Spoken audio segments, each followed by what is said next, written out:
जय हिंद। आप सभी को एम लक्ष्मीकांत फाउंडेशन में आप सभी को स्वागत है। जैसा कि आज हम लोग अनुच्छेद अंतिम चरण पर हैं, जिसमें 33 से लेकर 35 तक उसको आज हम लोग मौलिक अधिकार को खत्म कर देंगे और कल से हम लोग डीपीएसपी यानी राज्य के नीति निर्देशक चैप्टर को भी हम लोग अध्ययन करेंगे।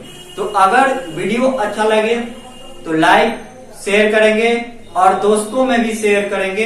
अगर वीडियो में कुछ कमी पाया जाता है तो आप हमें कमेंट के द्वारा बता सकते हैं, ताकि इसमें और एक सुधार करने के एक अच्छा जुड़ के काम करने में मौका मिले।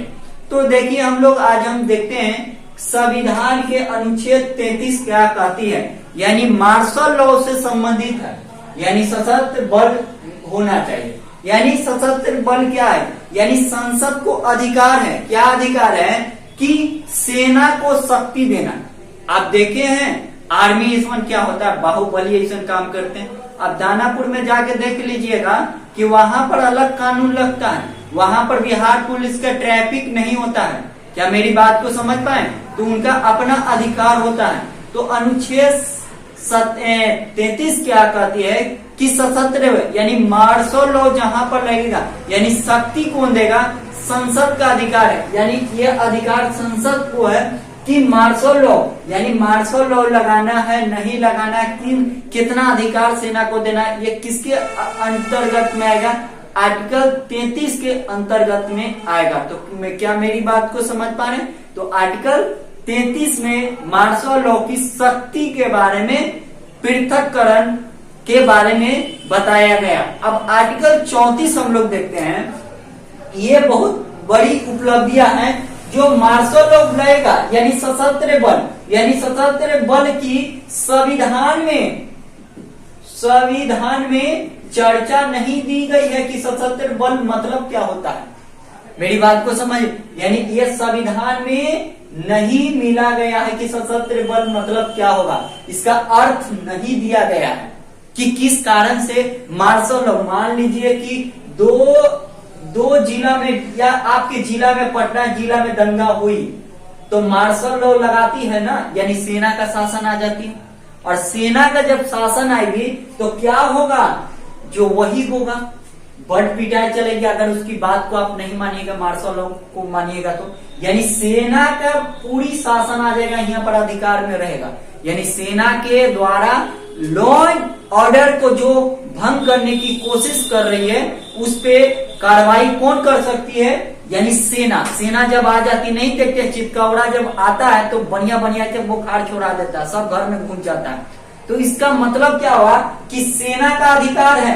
अगर कोई चीज सेना का अधिकार है, अगर मान के चलिए यहाँ के क्षतिपूर्ण भी कुछ हुआ है तो इस सेना का जवाबदेही नहीं होगा, वह वहां की सरकार की लॉ एंड ऑर्डर जब मेंटेनेंस होगी तो वो क्षतिपूर्ण पर कर सकता है। जब इसके अनुसार से नहीं देखते, किसी को भी पीट देता है तो सेना पर उस पर केस नहीं हो सकते हैं। यह अनुच्छेद 34 प्रावधान करते हैं। जैसे डीएम आपके कन होगा और एसपी, इन लोग के जब मार्शल लॉ लगेगा तो इन लोग की समाप्त हो जाएगी, इन लोग के पावर बहुत सीमित हो जाएगा। और मेन पावर किसके पास में आ जाएगा, सेना के पास में आ जाएगा। यानी आर्मी जो होता है ना, यानी तो उसके बाद यानी डीएम के कोच हो जाएगा, पावरफुल हो जाएगा, यानी सेना कोच हो जाएगा, पावरफुल हो जाएंगे।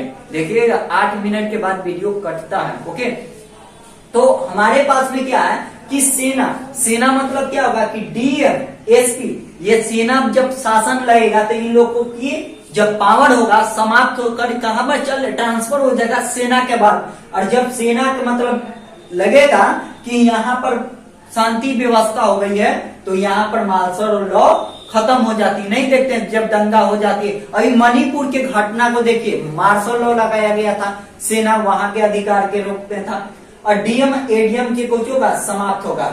अब इसके आधार पर आप दानापुर कैंट होती है तो दानापुर आप कैंट के सामने ये नहीं जाके कहिएगा कि बोलने की आजादी अनुच्छेद 19 में दिले है, हमें घूमने की आजादी है, हमें कहीं बच जाने के, लेकिन सेना के तो अपन है ना, यानी सेना के अपना शासन होगा, इस पे कुछ होगा, लागू नहीं होगा।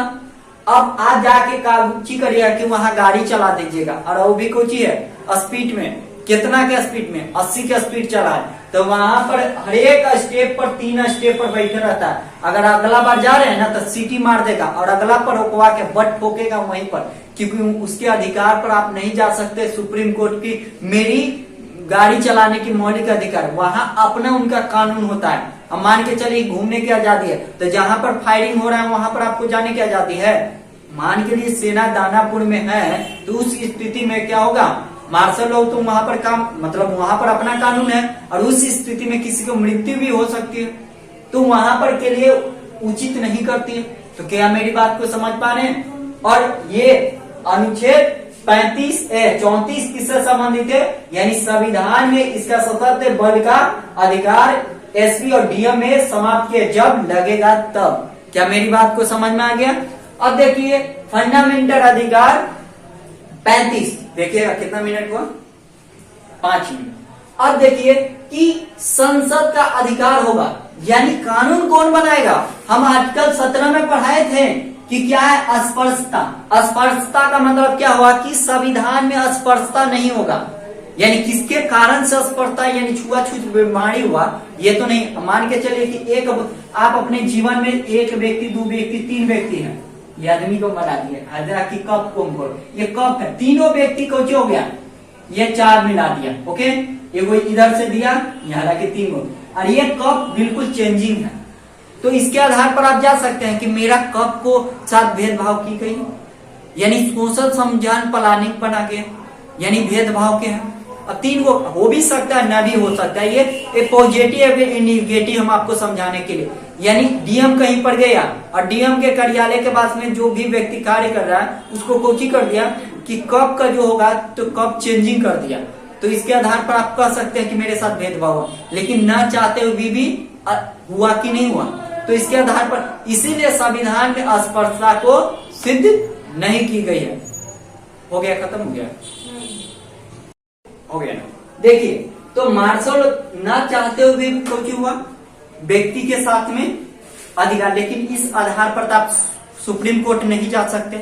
और हमारे पास में सबसे अस्पर्शता में किसको शोषण किया गया, जो हमारे पिछड़े समुदाय के लिए, इसीलिए हमारा आर्टिकल 16 में संविधान में आरक्षण की व्यवस्था की गई थी, ताकि उस मुख्य धारा में जो लोग अभी नहीं आए हैं उसको जोड़ा जाए। और संविधान में इसीलिए डॉक्टर भीमराव अम्बेडकर ने इस चीज को समझते थे और इस चीज को संविधान में आरक्षण की बात करते थे। तो देखिए कि अनुच्छेद 35 क्या कहते हैं, जो लास्ट है अनुच्छेद 35, संसद का अधिकार होगा। क्या अधिकार होगा कि कानून बनाने का अधिकार अगर अस्पर्शता के बारे में होगा, लेकिन विधानसभा के अधिकार नहीं। मान के चलिए कि आप पीएम हो गया तो सांसद होगा ना, वहां के प्रतिनिधि जो दिल्ली में जाते हैं, तो दिल्ली में जाती है तो उसका अधिकार है कि मार्शल लॉ पर कोची बना सकते हैं, सेना पर कानून बना सकते हैं। लेकिन क्या विधानसभा के अधिकार है? विधानसभा कहते कैसे, जैसे बिहार के होगा तो विधानसभा में मुख्यमंत्री आएंगे ना, विधायक चुन को मुख्यमंत्री को बना, सांसद चुन को पीएम को बनाते हैं, तो उस स्थिति में क्या हो सकते हैं, जा सकते हैं कि नहीं जा सकते। तो हमारे पास में संविधान में जिक्र किसको पास में दिया गया है, अनुच्छेद 35 में दी गई है कि संसद को अधिकार कानून बनाने के है, लेकिन विधानसभा के नहीं है। जब मार्शल लॉ आएगा तो इसका अस्पर्शता के बारे में होगा, तो इसका अनुच्छेद 35 में यह प्रावधान की गई है। तो समझ गए होंगे कि मौलिक अधिकार भाग 3 हम लोग समाप्त कर चुके हैं। अब हम लोग कल से नेक्स्ट वीडियो पर भी आएंगे। अगर वीडियो अच्छा लगे तो लाइक और शेयर करेंगे। जय हिंद दोस्तों।